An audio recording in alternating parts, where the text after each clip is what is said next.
उधर मुख्यमंत्री योगी आदित्यनाथ बहराइच पहुंचे, जहां उन्होंने मानव वन्यजीव संघर्ष से प्रभावित परिवारों से भेंटवार्ता की। इस दौरान लोगों ने उनका स्वागत किया। सीएम योगी ने क्या कुछ कहा, आइए आपको सुनाते हैं।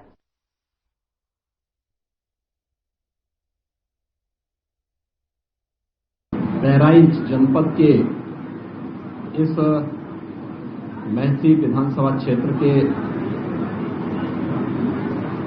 नदी से सटे हुए इस पूरे क्षेत्र में लगभग पिछले 2 माह से भेड़ियों के आतंक के कारण कुछ जनहानि हुई और कुछ बच्चों को यहां पर भेड़िए ने घायल भी किया।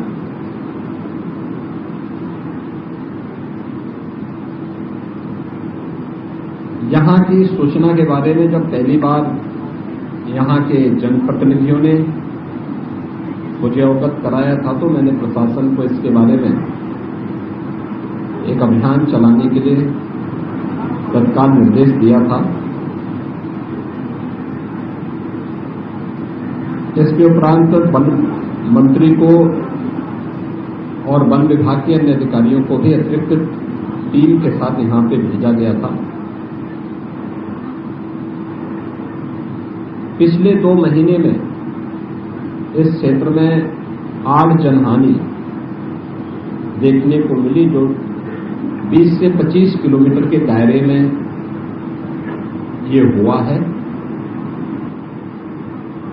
यहां पे जो रेस्क्यू किया गया है, इसमें 5 भेड़िए अब तक रेस्क्यू किए गए हैं और एक अभी ऐसा है जो पकड़ा नहीं गया है।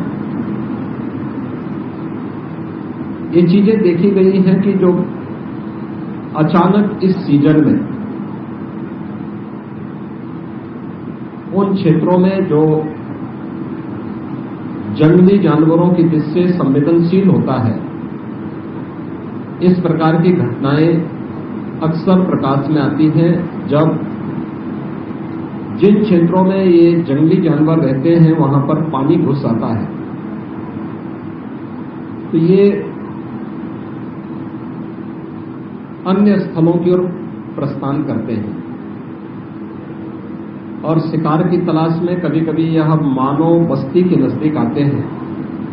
तो मानव बस्ती के नजदीक जहां भी इसे आसान शिकार मिलता है, तो वहां पर ये हमले देखने को मिलते हैं। इस बार भी जब सरयू नदी में पानी बढ़ा और उसके पूरे क्षेत्र में जल जमाव की स्थिति जुलाई प्रथम सप्ताह में ही हो गई थी और 17 जुलाई को पहली घटना यहां देखने को मिली थी, जब 1 वर्ष के बच्चे को भेड़िए ने उठा करके अपना शिकार बना दिया था। इसके उपरांत ये लगातार चलता रहा। क्या उससे था कि वह एक गांव में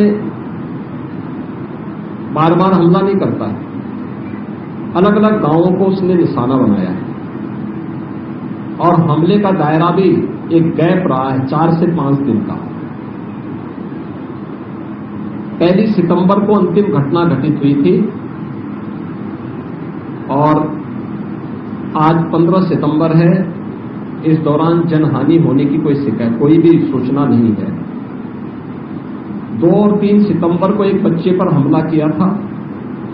इसके उपरांत हमले की भी शिकायत नहीं है, क्योंकि 5 भेड़िए अब तक रेस्क्यू किए जा चुके हैं।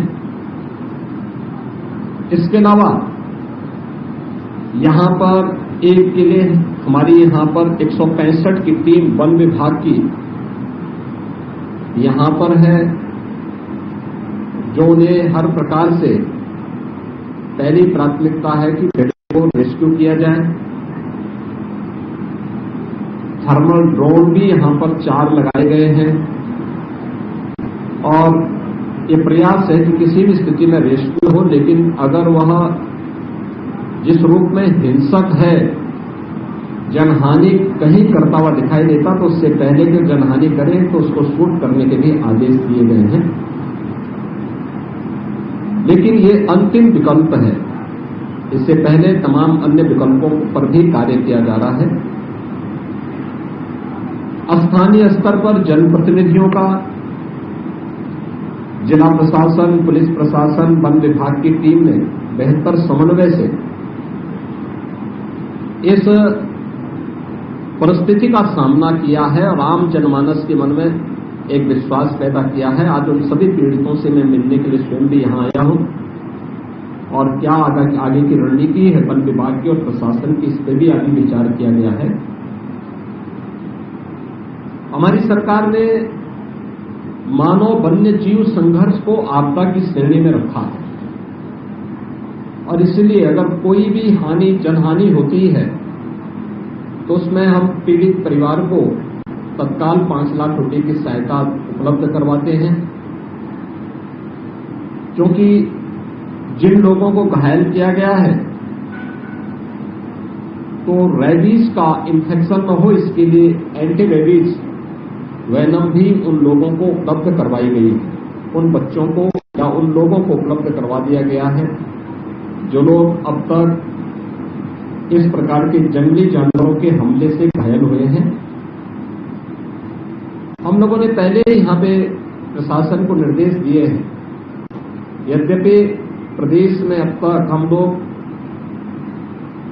केंद्र और राज्य सरकार ने मिलकर के 56 लाख गरीबों को पूरे प्रदेश में एक आवास उपलब्ध करवाया है और ये जितने भी हमले हुए हैं इनमें भी अगर आपने देखा होगा कि सभी के पास अपने पक्के आवास हैं।